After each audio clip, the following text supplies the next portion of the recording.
할렐루야, 즐거운 주일입니다. 그렇지만 코로나19로 인해서 우리 함께 하나님 전에 나와 예배를 드릴 수 없게 돼서 상당히 가슴 아프고 좀 답답한 마음입니다. 하지만 여러분이 있는 자리에서 우리 주님을 만나고 또 주의 말씀을 통해서 새 힘과 용기를 얻기를 바랍니다. 이제 대강절입니다. 25일 날 예수 그리스도께서 오신 성탄절이죠. 이번 주 금요일입니다. 우리 미리 메리 크리스마스 한번 손을 들면서 하도록 하겠습니다. 우리 집에서도 다 같이 하도록 하겠습니다. 자, 미리 옵니다. 자, 메리 크리스마스, 즐거운 성탄절 되시기를 바랍니다. 이제 이 성탄절이라고 하는 것은 하나님이 육신의 옷을 입고 이 땅에 아기 예수로 오신 그날 예수님의 탄생일을 축하하는 날이기도 합니다. 이 세상으로 오신 하나님의 아들 예수 그리스도를 우리가 맞이하게 되는데 왜 이 예수 그리스도의 탄생이 우리에게 소중한 것인가 하는 것을 생각해 보려고 합니다. 천지 만물을 창조하신 창조주 하나님께서 이제 사람의 옷을 입으시고 이 땅에 오게 된다고 하는 것은 전지전능하시고 무소부지하셔서 어디든지 계신 하나님, 영으로 초자연적인 능력으로 모든 것을 행하시는 그 거룩하신 영이신 하나님이 사람의 옷을 입고 이 땅에 왔다고 하는 것은 인간의 연약한 제한된 모습으로 오셨다는 것이죠. 이제는 공간에 갇히게 되고 또 모든 사람의 의식주라든지 이런 문제까지도 다 체험을 해야 하는 그런 연약한 자리로 예수님이 내려오신 제한된 몸이 되었다는 것입니다. 그래서 이 땅에 오셔서 배고픔도 느끼게 되고 또 사람들의 그 고단함과 눈물 그리고 그 질병도 같이 경험을 하면서 저들을 위로해 주시는 하나님으로 오신 것입니다. 그러니까 사람의 모양으로 오셔서 사람의 모든 아픔과 고통과 외로움과 갈증과 그 모든 것들을 다 몸소 체험하기 위해 오신 것이 바로 공감이라고 하는 겁니다. 공감. 우리가 공감을 하려면 사람을 이해해야 되고 그 사람과 소통이 되어야만 공감을 할 수 있습니다. 이해가 되지 않거나 또 소통이 되지 않으면 공감할 수가 없잖아요. 그러니까 사람으로 이 땅에 오신 예수님은 몸소 사람을 다 이해할 수 있고 그 사람의 아픈 자와 가난한 자와 소외당한 자와 고독한 자와 이렇게 서로 소통할 수 있도록 하신 분이 예수님이에요. 그러니까 모든 것을 다 알고 계시는 분이죠. 그래서 슬퍼할 때 같이 우시고 저들이 몸소 아파서 힘들어할 때 주님은 저들의 친구가 되어서 그들을 고쳐주시고 그래서 우리는 이 공감이라는 단어가 한국에서는 그냥 공감 그러면 똑같이 나오지만 그 영어에서는 두 가지 단어로 표현이 돼요. 하나는 sympathy라고 해요. sympathy, sympathy라고 얘기를 합니다. 그건 뭐냐면 지식적으로 또는 어떤 사상적으로 공감하는 거예요. 아유, 참 안 됐다. 너무 딱하다. 이런 거예요.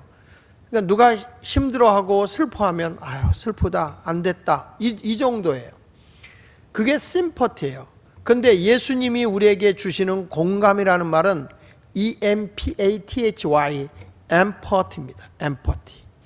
이 empathy라고 하는 것은 실질적으로 그 사람의 삶의 환경 속에 뛰어들어가서 그와 함께 공유하는 거예요. 공유.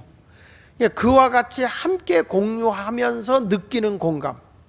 그러니까 물에 빠져서 아이고 안 됐다.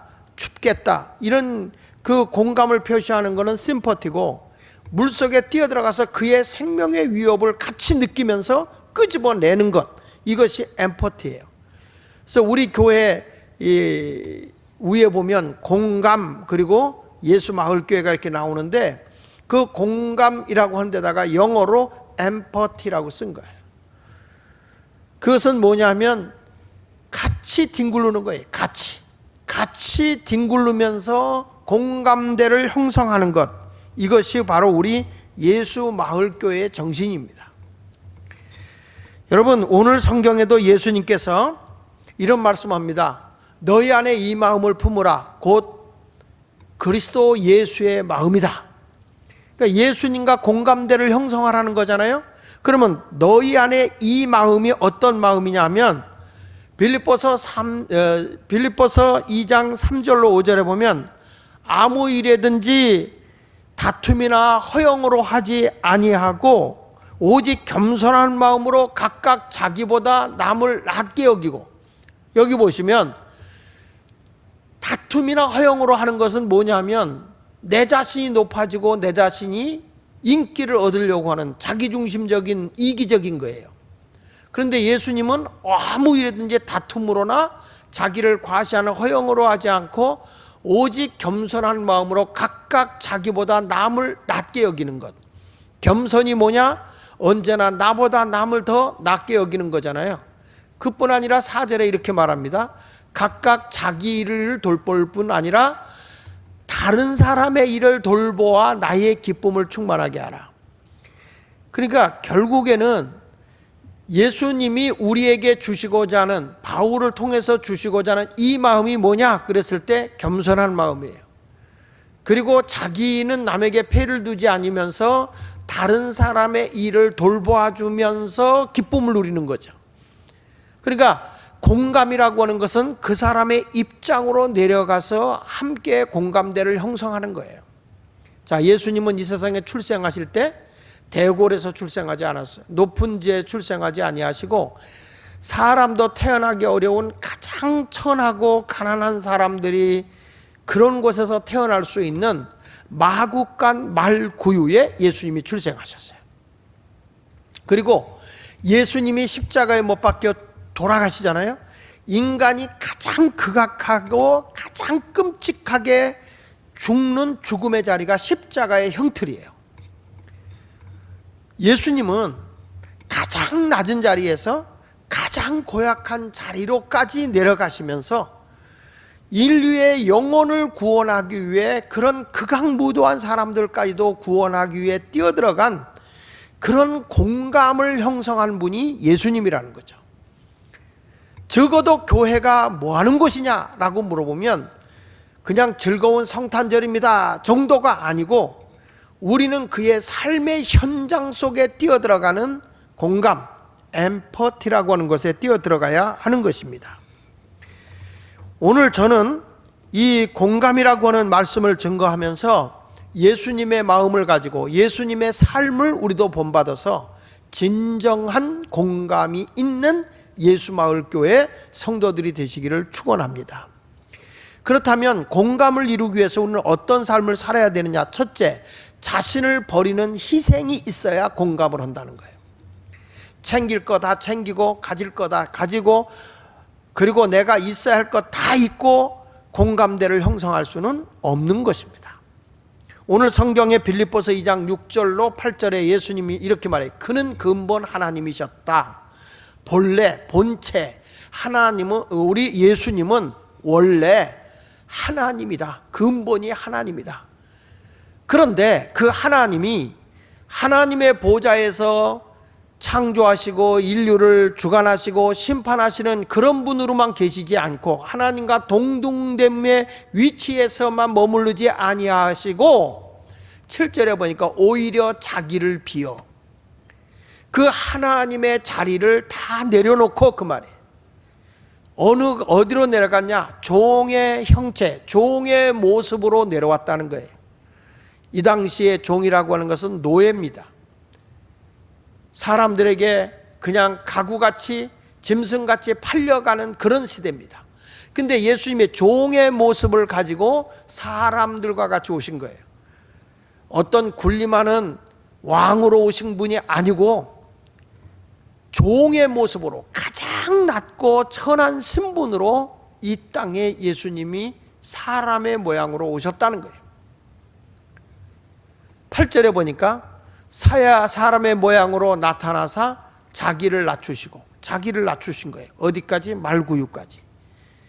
그리고 죽기까지 복종했는데 가장 끔찍한 죄를 범한 자들이 죽는 십자가의 형틀에서 죽으셨다. 이렇게 주님이 자신을 버리되 완벽하게 자신을 버리는 겸손의 자리로 세상에 오셨다는 거예요.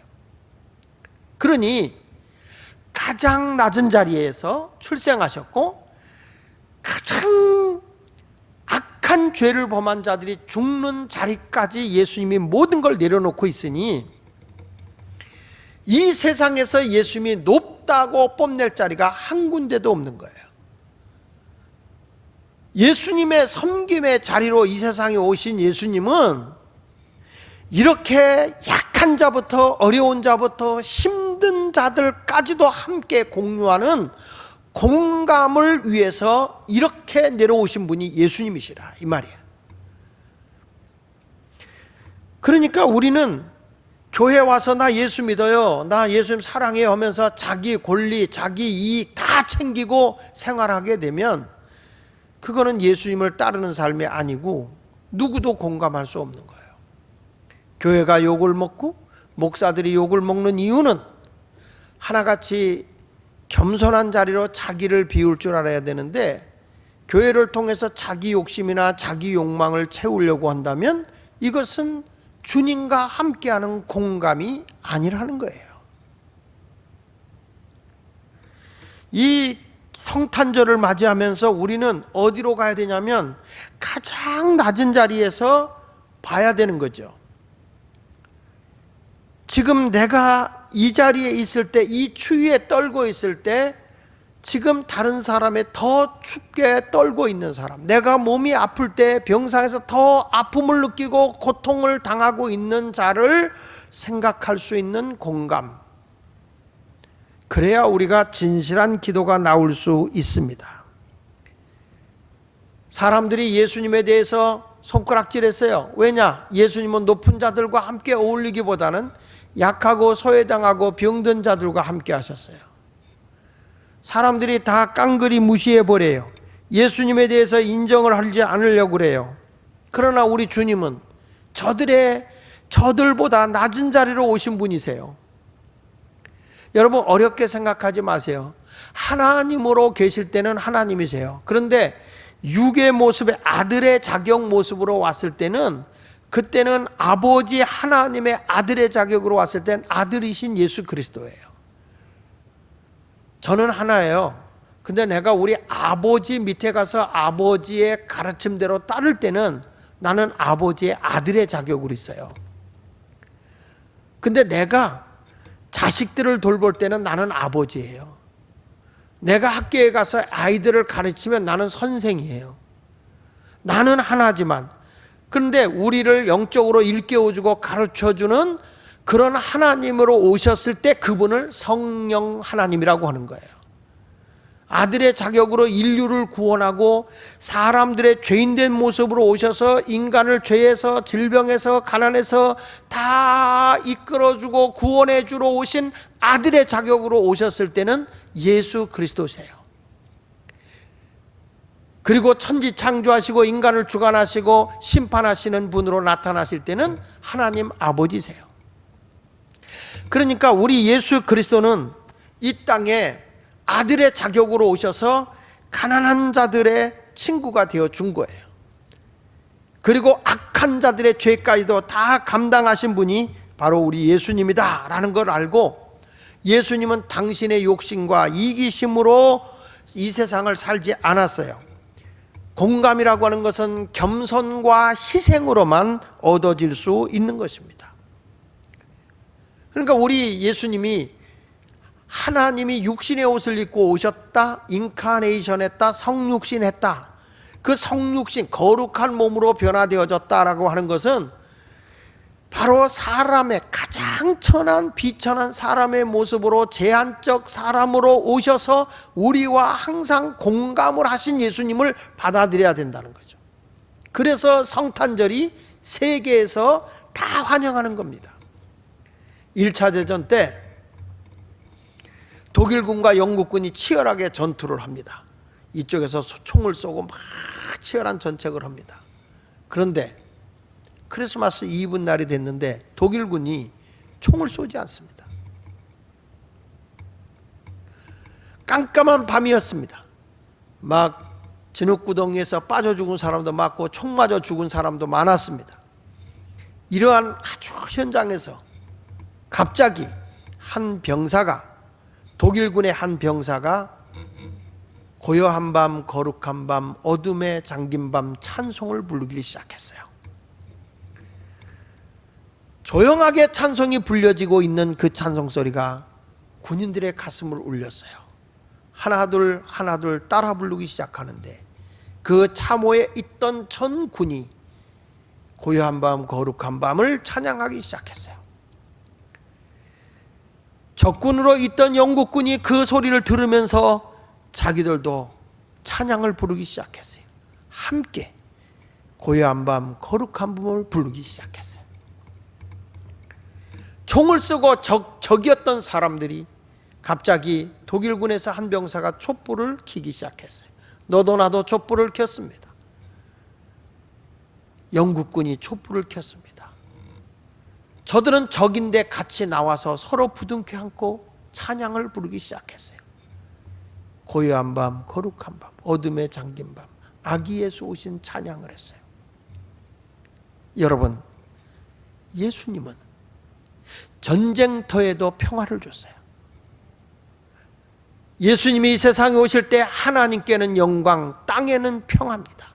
하늘에는 영광, 땅에는 평화입니다. 바로 그 예수를 제대로 알면 우리는 겸손히 하나님의 은혜를 받아들이게 되고 그 은혜 속에 우리가 접하게 되면 모든 사람이 공감을 할 수 있는 겁니다.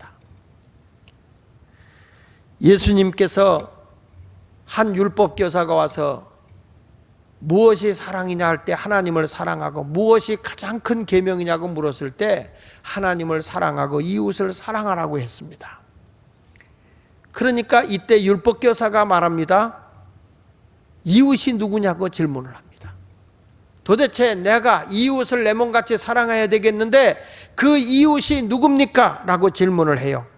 그때 예수님께서 비유로 누가복음 10장 30절로 37절에 말씀을 합니다. 뭐라고 하는 거니? 어떤 사람이 예루살렘에서 여리고로 내려가다가 강도를 만났다.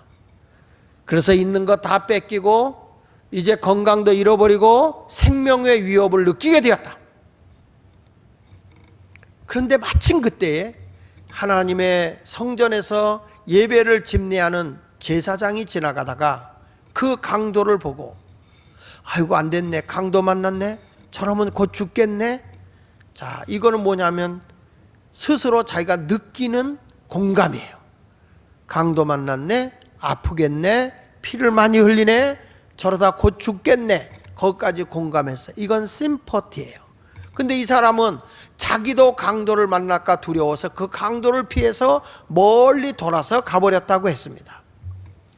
두 번째로 하나님의 제단에서, 하나님의 성전에서 섬기고 봉사하는 레인이 지나가다가 얼마나 많은 설교를 들었겠어요? 얼마나 많은 말씀을 알겠어요? 레인이 지나가다가 그 강도 만난 자를 또 만났습니다. 아이고, 강도 만났네, 피투성이가 됐네, 곧 죽겠네. 나도 강도 만나면 어떡하지? 그 사람을 불쌍히 여기는 마음은 있었지만 돕지 아니하고 멀리 돌아서 그도 가버렸어요.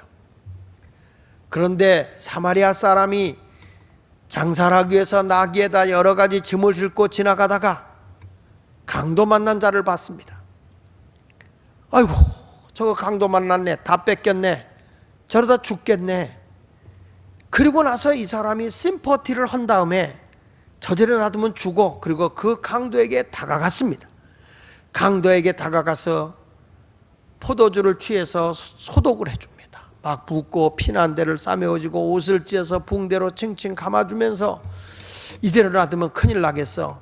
그래가지고 나귀에다 이 사람을 태워서 그리고 주막집으로 갔습니다. 가서 경비를 줘가면서 이 사람을 치료를 해줬습니다. 어느 정도 회복이 되었을 때 돈 2렙돈을 주면서 주막집 주인에게 이렇게 얘기하는 겁니다. 자, 이 사람을 잘 돌봐주셔서 건강을 회복할 때까지 돌봐주세요. 내가 돌아올 때 만약에 치료비가 모자라면 내가 더 드릴게요. 이 사람을 잘 부탁합니다. 자, 그리고 이 사마리아 사람이 떠났어요. 이 예를 드시면서 우리 예수님이 그 율법교사에게 말합니다. 누가 이 강도 만난 자의 이웃이냐? 누가 이 강도 만난 자의 이웃이냐고 물었을 때 그는 율법교사는 두말할 것도 없이 자비를 베푼 자입니다. 예수님은 맞다. 너도 그와 같이 하라. 우리 한번 이 성경 말씀을 보십시다. 여기 보니까 뭐라고 말합니까? 이르시되 자비를 베푼 자니이다. 예수께서 이르시되 가서 너도 이와 같이 하라. 여러분, 이 사마리아 사람은 강도 만난 것을 알고 딱하게 여기고 다가가서 자기를 희생하면서 자기 것을 다 투자하면서 그 사람을 살려냈죠. 자기 희생이 들어간 거예요. 누가 강도 만난 자의 이웃이냐? 누가 강도 만난 자와 함께 했느냐? 그 공감을 누가 했습니까? 율법교사가 말하는 거 아닙니까? 진정한 이웃은 바로 자비를 베푼 자입니다. 예수님은 너도 이와 같이 하라. 사마리아 사람의 공감, 이것이 엠퍼티입니다. 예수 마을교회 성도들이 우리가 뭘 해야 되느냐? 자기 희생이 따르는 공감이 있어야 된다는 거예요. 우리가 성탄절이 되면 뜨거운 추위에 떨고 있는 노숙인들을 위해서, 또 이웃에 어렵게 혼자 계신 분들을 위해서 우리가 떡라면이라든지 라면이라든지 떡국이라든지 이런 것들을, 쌀이라든지 이런 걸 준비해서 나눕니다. 많이는 아니더라도 우리가 왜 이 작은 것을 실천하게 하느냐 하면, 어떤 분들은 그냥 허례니까 하고 마지못해서 하는 사람도 있겠지만, 실질적으로는 예수님이 가장 낮은 자리에 들어가서 섬김같이 우리도 공감된 삶을 살아야 된다는 거예요. 저들의 추위에 함께 우리가 좀 나눌 수 있어야 된다는 거죠. 이게 크리스마스예요.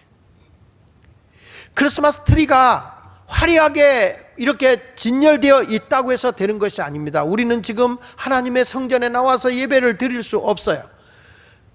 그렇지만 여러분이 있는 자리에서도 나는 뭘 해야 됩니까? 우리 주님이 이 땅에 가장 천하고 낮은 자리에 오신 그 예수 그리스도를 우리는 전하는 자가 되어야 되지 않겠습니까? 공감을 형성해야 돼요.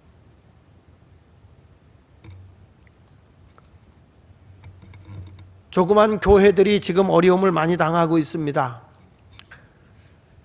제가 부흥회를 다니고 할 때는 어려운 교회들을 이렇게 좀 돕고 나누고 이랬었는데, 제가 이번에 부흥회가 이제 코로나로 인해서 없으니까 제가 나눌 수가 없습니다. 교회에서도 일부 하지만. 그래서 제가 좀 선교비를 보내드릴 수 없을 것 같습니다 라고 얘기를 하니까 그분들이 그냥 눈물겹게 얘기를 해요. 도와주십시오. 우리 시골 교회는, 우리 작은 교회는 더 힘듭니다. 저는 이것을 함께 우리 공감하고 싶었어요. 우리 성도님들이 작은 교회 단돈 10만 원이라도 1년 동안만 도우면 어떨까? 한 30여 교회 정도. 저들의 그 눈물겹게 그거 하나 바라보면서 생활하고 있는 그분들을 생각하면 가슴이 좀 아파요. 예수님은 섬기기 위해서 이 땅에 오셨어요. 그리고 다 예수님보다 훌륭하신 분으로 여기셨어요. 왜냐? 가장 낮은 자리로, 가장 가난한 자리로 오셨어요. 그게 성육신하신 예수님이에요. 왕관 쓰고 오시지 않았어요. 화려하고 멋있는 모습으로 오시지 않았어요. 우리는 이 성탄절에 예수님과 같이 자기를 비우는 삶을 살아야 합니다. 진정으로 내가 예수를 만났다면, 예수를 믿는 자라고 한다면, 사도 바울과 같이 예수 믿는 사람을 핍박하던 사람이 다메섹에서 예수를 만나요. 사울아 사울아 할 때 누구십니까? 나는 내가 핍박하는 예수다. 거기서 인간의 육신의 연약한 모습으로 오시고 가장 극약한 인류의 죄를 담당하기 위해서 십자가에 죽은 예수님을 만나게 된 겁니다.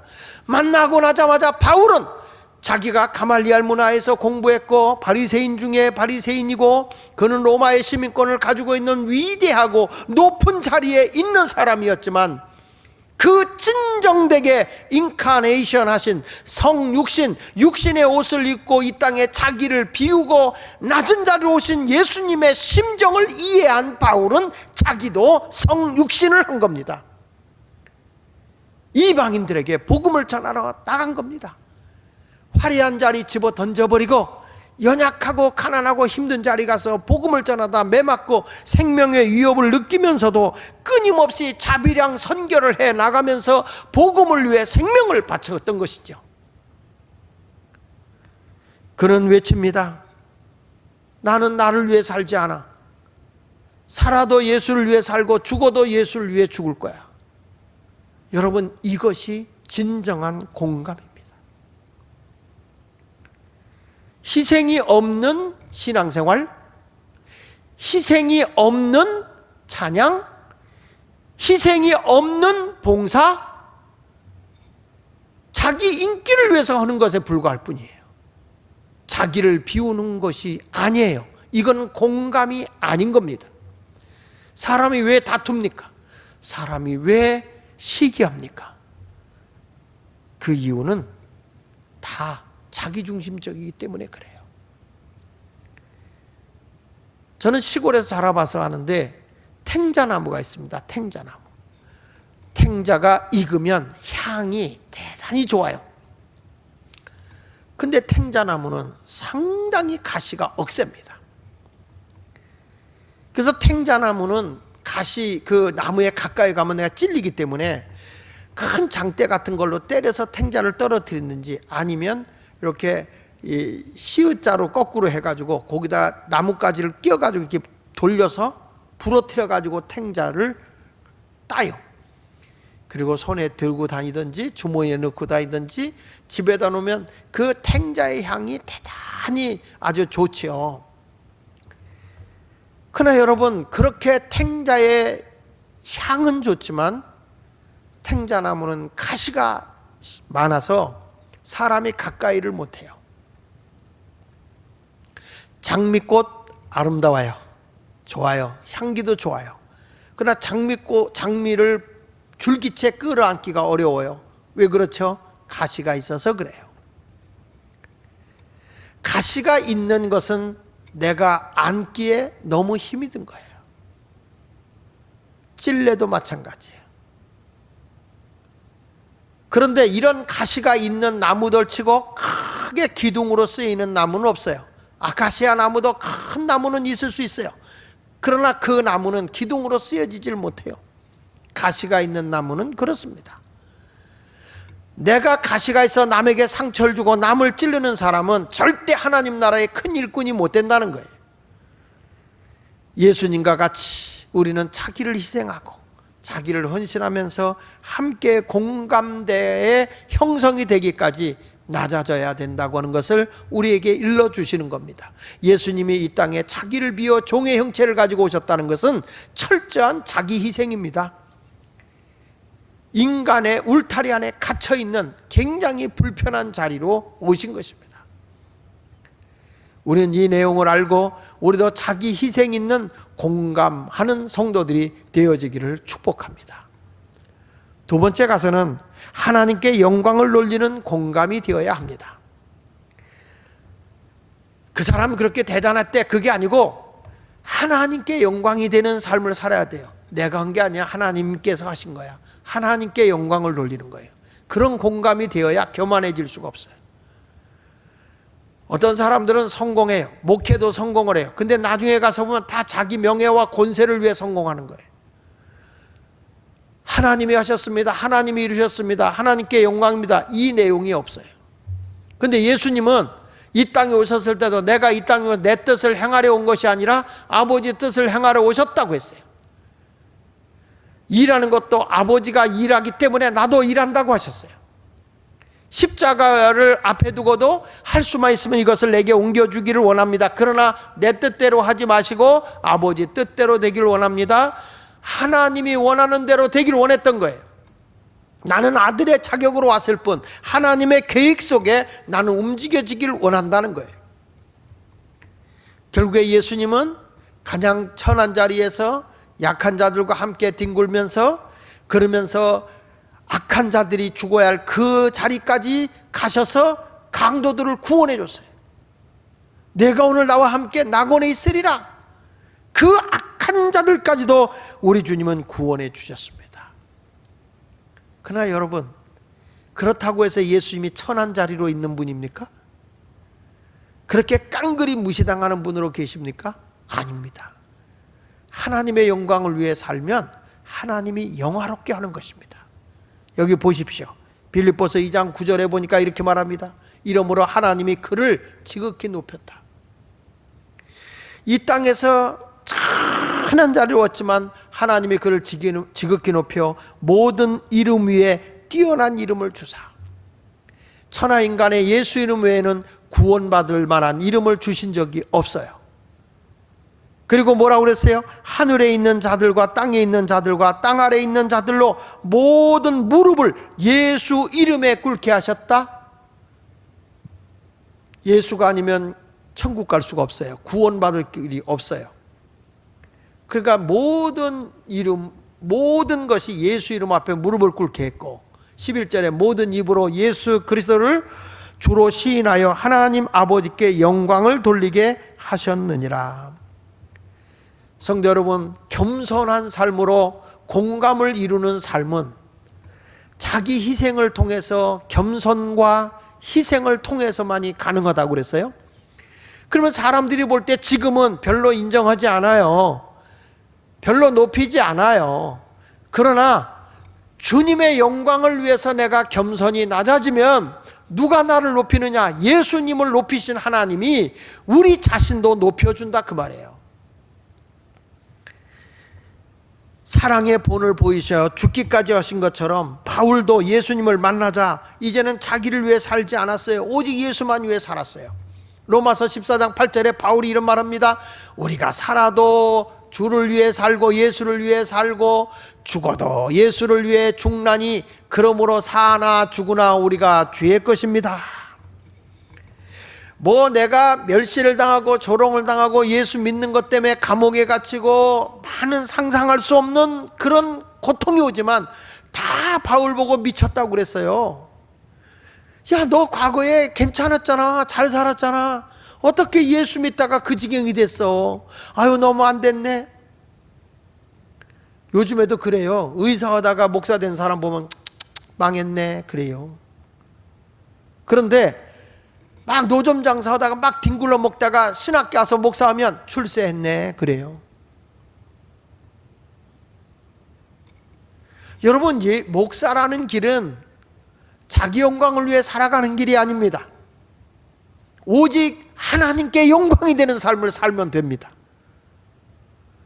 고린도서 9장 19절에 바울이 말합니다. 내가 모든 사람에게 자유로우나 내가 율법사로 있을 때, 내가 유대인으로 있을 때, 내가 로마의 시민권을 가지고 있을 때 나는 어디 가도 자유로워. 누구한테 가도 당당하게 인정받고 대접받아. 최고의 학벌에 로마의 강력한 시민권을 가진 자에게 바리새인 중에 바리새인으로 율법을 능통하게 아는 자, 누구하고 싸워도 누구하고 논쟁을 해도 성경적으로 밀리지 않는 대단한 사람이었다는 거예요.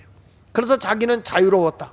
근데 스스로 모든 사람에게 종이 된 것은 모든 사람의 낮은 자리로 가서 예수를 전하는 거예요. 그 이유는 모든 사람을 얻고자 합니다. 많은 사람을 구원하기 위해서 자기는 종의 자리로 내려갔다는 것입니다. 자기 영광을 위해 살지 않았다라는 말씀이에요. 바울이 복음을 전하기 위해서 로마로 배를 타고 죄수의 몸으로 끌려가고 있을 때예요. 그래서 풍랑을 만납니다. 큰 풍랑을 만나 다 죽게 됐어요.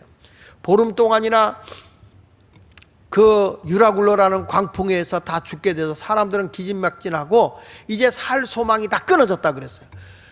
그 태풍은 아직도 그대로 머물러 있었다 그랬어요. 다 끝났다고 하는데 모든 사람이 다 누구도 손을 쓸 수 없을 그때, 모든 사람이 다 절망하고 있을 그때에 등장한 사람이 하나님의 사람 바울이었습니다. 바울은 그 기진맥진하고 죽을 수밖에 없는 상황에 놓인 그를 향해서 외친 거죠. 사도행전 27장 24절에 뭐라고 말했냐면, 바울아 두려워하지 말라. 내가 가이사 앞에 서야겠고 또 하나님께서 너와 함께 항해하는 자를 다 내게 주셨다 하였다. 하나님이 어젯밤에 기도하는데 나에게 말씀해 주셨다. 그건 뭐냐? 두려워하지 말라고 그랬다. 너는 가이사 앞에 서야 되고 하나님께서 너와 함께한 항해하는 모든 자 276명을 내 손아귀에 맡겨줬다는 거예요. 너의 사명을 위해서, 내가 저들을 섬기게 하기 위해서 이제는 내 손 안에 있는 것이다. 이 말을 듣자마자 바울은 저들을 향해서 외치는 겁니다. 그러므로 여러분이요, 안심하십시오. 나는 내게 말씀하신 그대로 되리라고 하나님을 믿습니다. 우리는 이 풍랑을 만나 다 인간은 손쓸 수 없고 완전히 끝났다고 하지만 하나님은 절대 우리를 죽이지 않습니다. 우리는 살 수 있습니다. 여러분, 바울이라고 하는 사람이 하나님의 영광을 위해서 그렇게 죄수의 몸으로 꽁꽁 묶여가고 매도 수도 없이 맞았지만 지금 여기서 하나님이 어떻게 멋있는 지도자로 세우는가 보십시오. 모든 사람이 절망하고 죽었다고 하는 순간에 하나님은 그를 높이고 있어요. 하나님께서 내게 말씀했다. 너희들 나 때문에 안 죽는다. 나는 그렇게 하나님이 말씀한 대로 될 것을 나는 믿는다.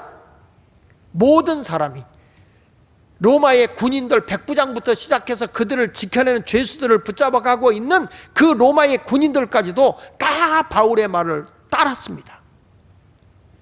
보십시오. 내가 하나님의 영광을 위해 살게 되면 하나님은 나를 높이는 거예요.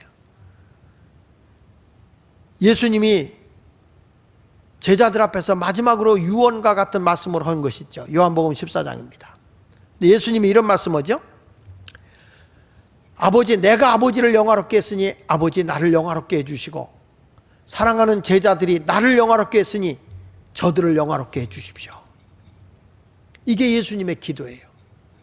내가 낮아지고 내가 희생하고 내가 겸손하게 복종하며 저 뜻대로 살아가면서 생활하면, 하나님께 영광이 되는 삶을 살아가면 하나님이 나를 높여주신다고 말씀하고 있는 것입니다. 내가 겸손히 낮아지면 하나님의 은혜가 더 크게 내게 오는 겁니다. 여러분, 성경에 그 이스라엘 백성을 고센 땅으로 인도해서 거하게 했던 요셉이라는 인물 알지 않습니까? 요셉은 어려서부터 꿈을 가지고 있는 사람, 큰 꿈을 가지고 있었습니다. 그런데 형들의 미움을 받아서 종으로 팔려가요. 그의 신분이 아버지의 사랑을 받는 그 자리에서 종이 되어버렸어요. 노예입니다, 노예. 근데 그는 낮은 자리에 갔는데 실망하지 않아요. 좌절하지 않아요. 진정으로 예수 그리스도를 믿는 자는요, 아무리 낮은 자리 가도 예수님이 완전히 낮은 자리까지 갔기 때문에 우리는 실망하지 않아야 되는 거예요. 거기서 더 성실하게 열심히 일어난 겁니다. 인정받았습니다. 그의 성실과 그의 진실 때문 그 가정을 하나님이 형통하게 했고, 그 결과 보디발의 가정에 재산을 관리하는 총리가 돼요. 그러다가 억울한 누명을 쓰고 간통죄를 뒤집어 쓰고 감옥에 가요. 우리가 그 정도 천한 자리로 내려가면 실망하고 좌절할 거예요. 근데 여러분 어때요? 여기 와 보니까 높은 자리 있던 사람도 감옥에 있어. 나는 종으로 있었던 나도 감옥에 와 있고 똑같아. 왕궁에서 떡 굽는 관원장으로 또 포도주를 제공하는 술 맡은 관원장으로 지금 비서실장급에서 일하고 있는 그런 사람도 감옥에 와 있는 거예요. 정치범도 와 있고 막리런 노가다도 와 있고, 거기에 와 있는데 바울은 낙심하지 않아요. 내 인생 끝났다 하지 않아요. 그 자리에서 주님을 영화롭게 하는 거예요. 더 기도했어요. 더 낮아져서 주님을 찾았어요. 하나님의 은혜가 그에게 더 넘쳤죠.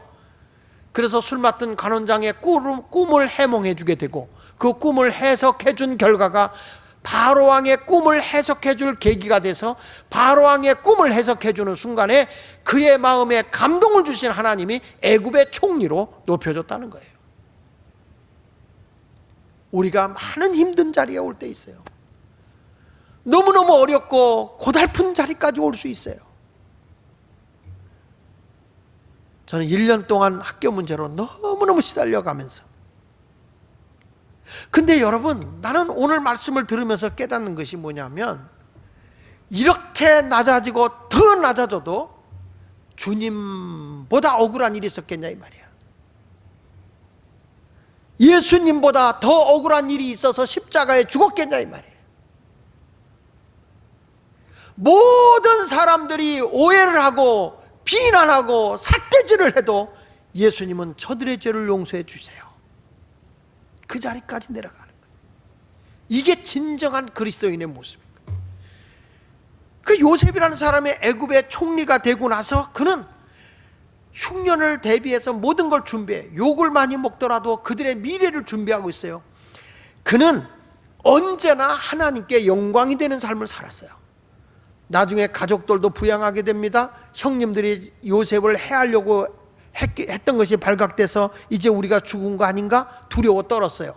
그때 요셉은 말합니다. 아닙니다. 이제까지 나를 이렇게 인도하신 분은 하나님이십니다. 형님들은 나를 해하려고 했어도 하나님은 나를 높이셨습니다. 그렇습니다. 내가 낮은 자리 가도 괜찮고 가난한 자리 가도 괜찮아요. 내가 실패해도 괜찮아요. 오해를 받고 감옥에 갇혀도 괜찮다는 거야. 왜? 내가 가장 낮은 자리에서도 예수님을 놓치지 않아야 되는 거예요. 예수님의 영광을 위해 살아야 되는 거예요. 지금 여러분 힘듭니까? 코로나19로 인해서 많이 힘드시죠? 그래서 좌절합니까? 우울증에 빠져 있습니까? 아닙니다. 자리를 차고 일어나야 됩니다. 우리는 하나님의 영광을 드러내야 할 자들입니다. 사업이 잘 됩니까? 여러분 똑똑하고 잘나섭니까? 지금 이런 어려운 환경 중에서 모든 것이 잘 된다면 하나님의 은혜입니다. 하나님께 영광을 돌려야 되는 것입니다. 그래야 하나님이 점점 우리를 높여주시는 거죠. 여기 성경 창세기 50장 19절로 21절에 요셉의 한 얘기 보시죠. 요셉이 그들에게 형님들에게 한 말이에요. 두려워하지 마소서. 내가 하나님을 대신하리이까. 당신들은 나를 해하려고 하였지만 하나님은 그것을 선으로 바꾸사 오늘과 같이 많은 백성의 생명을 구원하게 하시려고 하셨나니 당신들은 두려워하지 마소서. 내가 당신들과 당신들의 자녀를 기르리이다 하고 그들을 간곡한 말로 위로하였더라. 하나님이 더 높여주셨다는 것입니다. 성도 여러분, 하나님이 아들의 모습으로 이 땅에 오신 성탄절이 25일입니다. 요즘 아이들이 그러대요. 아유, 산타크로스 할아버지 1월 8일 날 오신대 그래요. 왜 산타크로스 할아버지가 성탄절 날 안 오시고 1월 8일 날 오신다니? 한국에 왔는데 코로나로 2주간 격리한대. 그래서 보름 뒤에 오신대. 제가 그 말을 듣고 우리 손녀딸한테 얘기를 했어요. 산타 할아버지는 수염이 많아서 마스크가 다 이미 되어 있어서 괜찮을 거야.